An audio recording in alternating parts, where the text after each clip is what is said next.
Do you want to know how to live the life of your dreams? Then find out here. Have you ever heard of the new rich and ever wondered whether it's truly possible to escape the 9 to 5? First of all, what is the 4-hour work week about? If you've never heard about the 4-hour work week or do not know a lot about it, you may be curious to what it's about. The 4-hour work week written by Tim Ferriss is about lifestyle design. Instead of living a life that is preordained for you and most people, which is to stay in education for 20 years, work a job you don't really like for 40 years, and then hopefully have enough money to spend the last 20 years of your life not working, you can choose to design your life to make the things that are important possible to you. And this book is all about making it so that you can choose to create a different life that you want, instead of following the beaten path. But you're probably saying to yourself, that is too good to be true.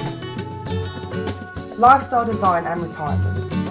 The majority of people wish away most of their lives waiting for the golden years of retirement. They sacrifice their best years of energy for supposed security when they're old.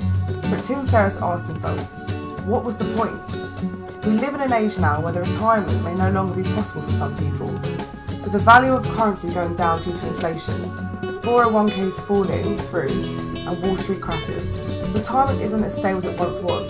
So what is the point in sticking at a job you hate when the promise of retirement may not exist for you anymore? What if you find ways to increase your hourly wage massively and take multiple mini retirements throughout your life? This is what lifestyle design is all about. But how do you do that? How you should live your life. Follow a different set of rules. Tim Ferriss is a big advocate of the phrase, ask for forgiveness, not permission.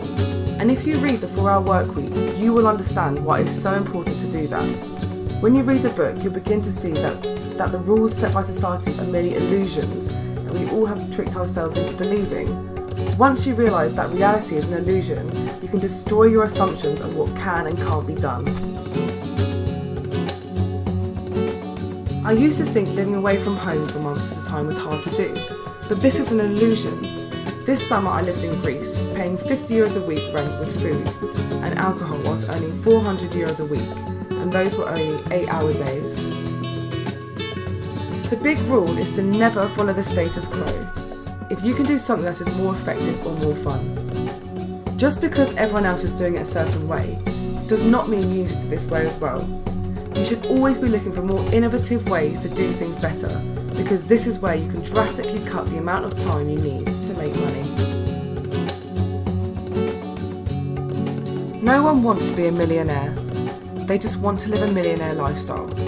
What if you were told you could live a millionaire lifestyle at a mere fraction of the price? You could sip on pina coladas on a beach and still have enough money to vacation for as long as you want. Well, this is possible for you. All you have to do is free up your time and mobility. Your goal doesn't have to be become a millionaire. You just need to free up as much time as possible, while creating income from other sources that aren't tied to one specific place.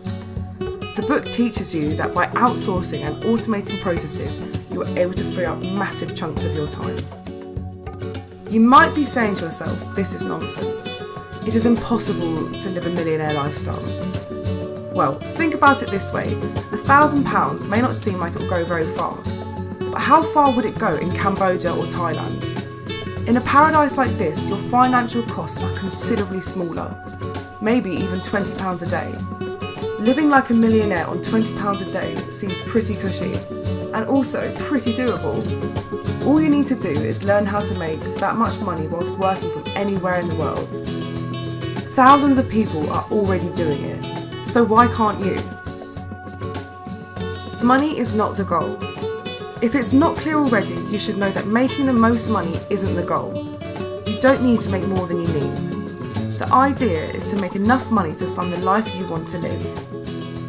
Tim Ferriss says one of the worst types of people to be is the living dead, and you should avoid joining them at all costs.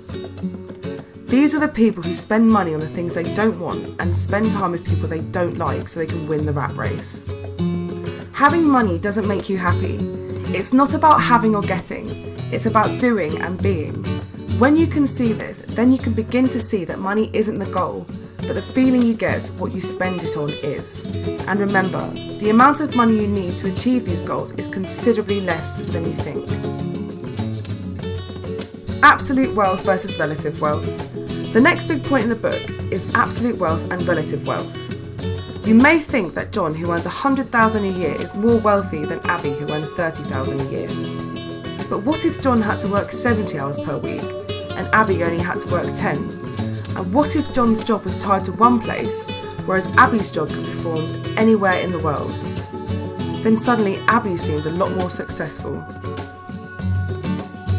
And this isn't even the half of it. This is an extreme example, but what if John lived in a city where the average for rent was $10,000 per month and everything else he needed was priced in accordance? But Abby moved to a city where the rent was only £500 a month and everything else was priced in accordance. John's money would get him nowhere. However, because Abby created a job where she could earn from anywhere in the world and move to a place that was considerably cheaper, her money would be worth a lot more and should be, in relative terms, more wealthy. If it's important to you, don't put it off. There are a lot of reviews about this book, but I feel like this is one of the key points in the book that is often overlooked. And this is why I've chosen to include it in my 4-hour-week summary. Part of joining the new rich is all about not putting off the things that you want to do. Stop making pro and con lists and saying to yourself why it can't be done. If something is important to you, then you should do it. Use it as motivation to create streams of money that will fund you. What would you do if retirement was no longer an option? Would you still work where you are now, knowing that is where you're going to be when you die? Retirement is the worst case scenario. Don't hedge your bets on that being the winning outcome in your life. Are you really willing to spend the best years of your life doing something you hate for a future that may not happen?